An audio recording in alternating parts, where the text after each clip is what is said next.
From nothing to something. My journey. I was born in a town so small. Most people have never heard of it. A place where the roads were dusty, the houses were worn, and dreams felt too big to be real.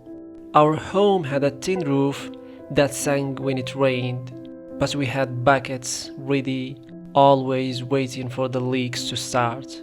We didn't have much, but we had each other. Me, my mom, and my little sister. And somehow, that felt like enough.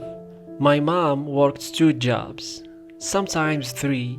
She cleaned houses during the day, washed dishes at a diner at night, and even babysat on weekends just to keep food on the table. I remember her hands. They were always tired, cracked from cleaning chemicals, swollen from long hours on her feet, but she never complained. Every night, no matter how late she came home, she kissed us good night and whispered, "Work hard, one day it will be better." And I believed her. I had to. Because if she could do that, work until her body hurt just to give us a chance, then I owed it to her to fight for mine. I wasn't the smartest kid, I wasn't the richest, but I showed up every single day. I wore second-hand clothes and sometimes no shoes, but I raised my hand. I asked questions. I wanted more than what our town offered. There was a teacher in middle school, Ms. Rivera. She saw something in me before I did. She gave me books to read at home, stories about scientists, leaders, people who came from nothing and made it big. I remember reading about Marie Curie and thinking, if she can discover something that changes the world, maybe I can too. That was the first time I thought maybe I wasn't stuck here forever.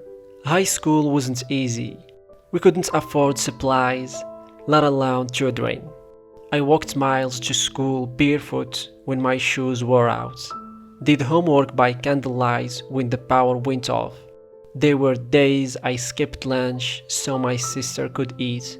There were also days I wanted to quit, when the weight felt too heavy, when I felt invisible, like nobody knew how hard I was fighting just to stay above water. But I remembered my mom's words, "Work hard, one day it will be better." When I got into high school, something changed. I started winning small scholarships, got into a regional science fair. I won 3rd place. It wasn't much, but someone handed me a check, real money, for something I loved doing. That moment hit me like lightning. I realized maybe I could make it out. Maybe I could build a life beyond that tin roof. But life doesn't get easier just because you want it to. My mom got sick one year. We barely had food. I started working too, delivering newspapers, helping neighbors clean anything I could find. There were days I worked all night and went to school the next morning with bloodshot eyes. I remember sitting outside one night, staring at the stars, asking, why does it feel like everyone else gets a break except me? For the first time, I cried. Not because I was sad, but because I was tired. But then I thought, if I stop now, who will take care of them? Who will believe in us if not me? I doubled down, got a job at a local cafe, took every shift I could, studied while I waited tables, sent emails, made calls, did whatever it took. I applied to every scholarship I could find. I begged, I prayed, I fought, and I got into college. First in my family, the first time I walked onto campus, I cried.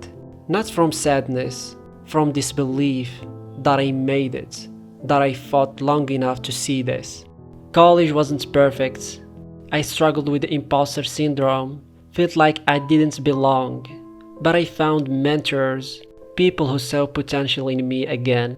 I started tutoring kids from towns like mine, Let them know they weren't alone, that there was a way out, and it didn't mean forgetting where you came from. I realized my story isn't just about escaping poverty, it's about lifting others with me. Today I have a career, a purpose, a platform to share my journey. I still talk to my mom every week. Her hands are older now, but they are finally at rest. She gave up sleep so I could dream, and now I am living it.